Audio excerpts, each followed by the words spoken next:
In 83 BC, Lucius Cornelius Sulla returned to Italy, a conquering hero, a man whose name was already legend among his soldiers and feared by his enemies. His arrival was not just the return of a general, but the return of a force that would shake the very foundations of Rome. But despite his victories, he did not receive a hero's welcome. The people of Italy looked upon him with suspicion and dread, uncertain of what his return would mean for their future. Years of brutal campaigning in the east had made Sulla both rich and victorious.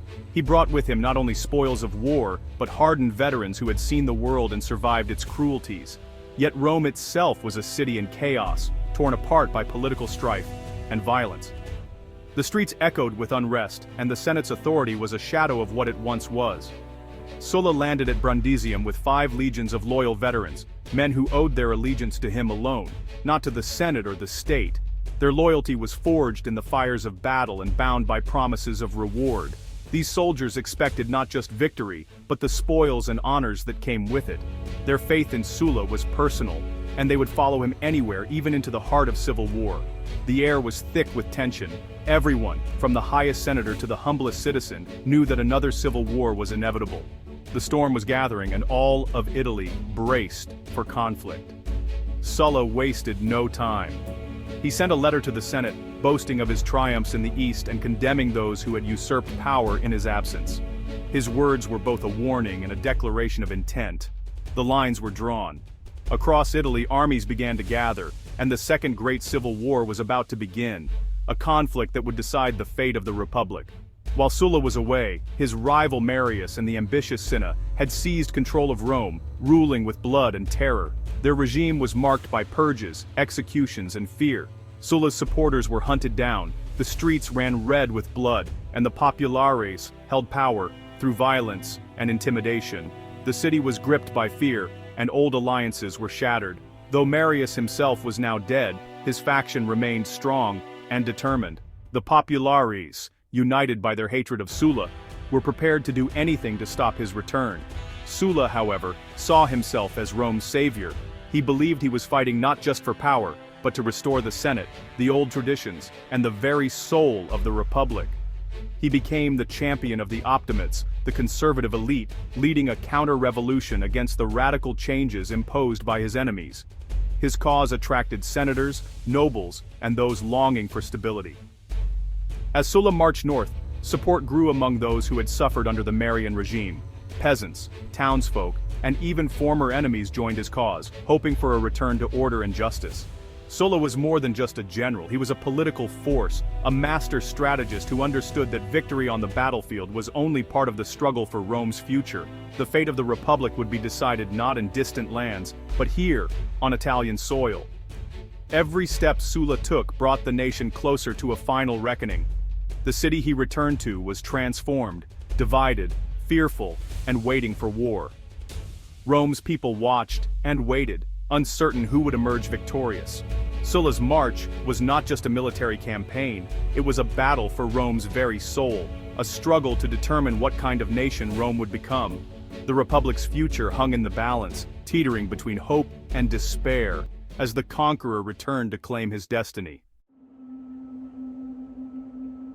Before Sulla's return, Rome was a city transformed by terror and uncertainty. The atmosphere was thick with fear, as citizens moved through the streets with anxious glances, never sure who might be next. Marius and Cinna, after violently reclaiming power, unleashed a wave of brutal purges. There were no trials, only swift and merciless executions. The heads of the executed were displayed on spikes in the forum, a gruesome warning to all who might oppose the new regime. The rule of law collapsed entirely. Fear and suspicion ruled the streets, and trust between neighbors vanished.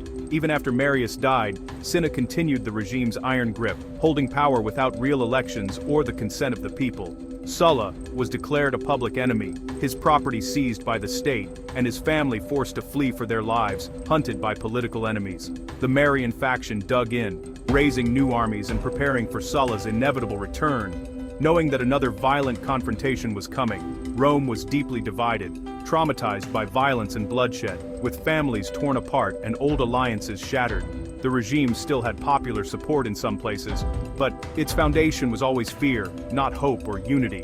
Vast armies were raised to defend against Sulla, but loyalty among the soldiers was uncertain and many wondered who would ultimately prevail.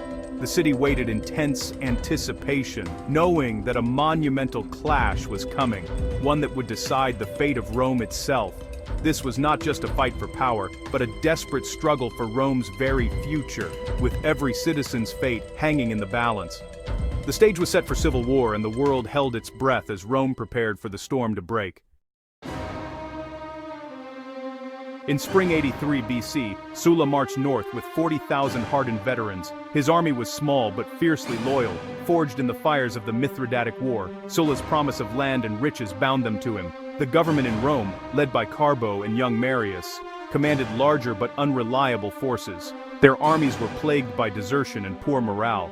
Sulla advanced methodically, winning a key victory near Capua. This success inspired towns and nobles to join him. Marian forces crumbled, entire legions defected to Sulla. The war became savage, ambushes, sieges, reprisals. Italian society was torn apart as cities chose sides. Sulla led from the front, a master strategist and charismatic leader. His advance was relentless, eroding the Marian regime's foundations. The civil war was tearing Rome apart.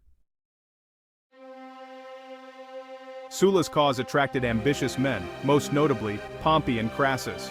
Pompey, just 23, raised his own legions and joined Sulla, earning the title Imperator. Crassus, driven by revenge and ambition, used his wealth to recruit troops and support Sulla. Both became vital commanders, operating independently across Italy. Pompey crushed Marian remnants in Sicily and Africa, earning a reputation for ruthlessness. Crassus excelled in logistics and fundraising, later playing a decisive role in Rome's final battle. Their rivalry would shape Rome's future, but for now, they were united. Sulla's success depended on these young, ambitious aristocrats. They learned the art of power in the crucible of civil war. The next generation of Rome's elite was forged in blood.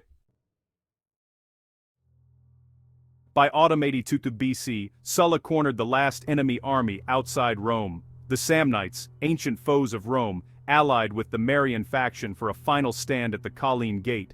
The battle was brutal and chaotic, fought into the night. Sulla's left wing collapsed. Defeat seemed imminent. Sulla tried to rally his men, but panic spread. As darkness fell, news arrived. Crassus, commanding the right, had smashed the enemy and was returning.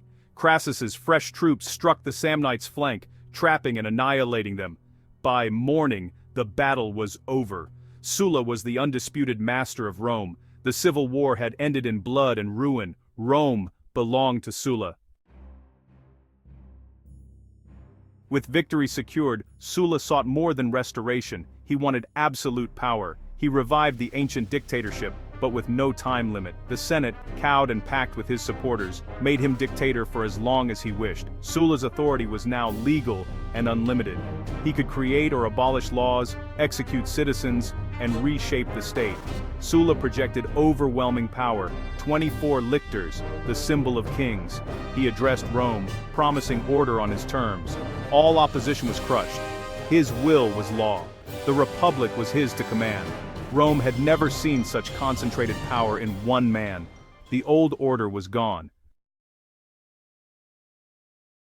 Sulla unleashed the prescriptions, a systematic reign of terror that would haunt Rome for generations. His actions sent shockwaves through every corner of the city, instilling fear in the hearts of citizens from the highest senators to the humblest merchants. Official lists of enemies were posted in public squares. Anyone whose name appeared was instantly condemned to death, with no hope of appeal or mercy. Ruthless bounty hunters and armed gangs swept through the streets, hunting down the proscribed.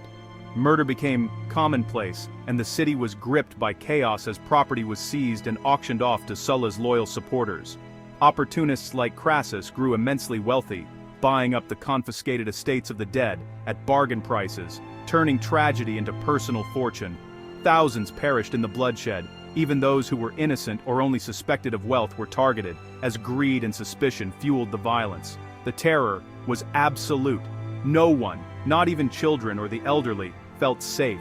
Families lived in constant fear, never knowing who might be next. The families of the proscribed were barred from holding office or reclaiming their status, effectively erasing them from Rome's future and condemning them to obscurity. Sulla wasn't just killing his enemies, he was reshaping the very fabric of Roman society, using terror as a tool to consolidate his power and silence opposition.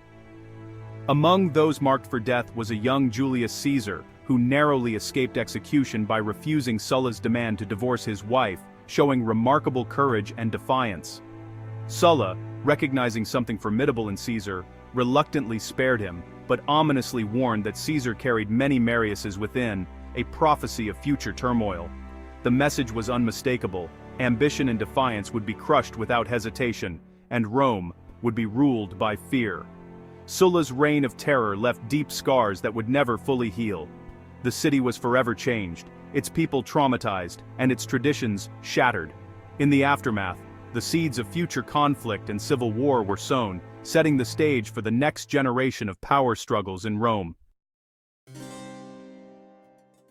With his enemies gone, Sulla reformed Rome to restore senatorial power and weaken the people's voice. He crippled the tribunes, making the office a political dead end and stripping their powers. The courts were returned to senatorial control. Sulla doubled the Senate's size, filling it with loyalists. He restructured the cursus honorum, setting strict rules for political advancement. These reforms aimed to prevent another Marius or popular uprising. Then, in 79 BC, Sulla shocked Rome. He resigned his dictatorship and retired. He had seized absolute power, then walked away. Sulla died a year later, leaving a republic outwardly restored but inwardly broken.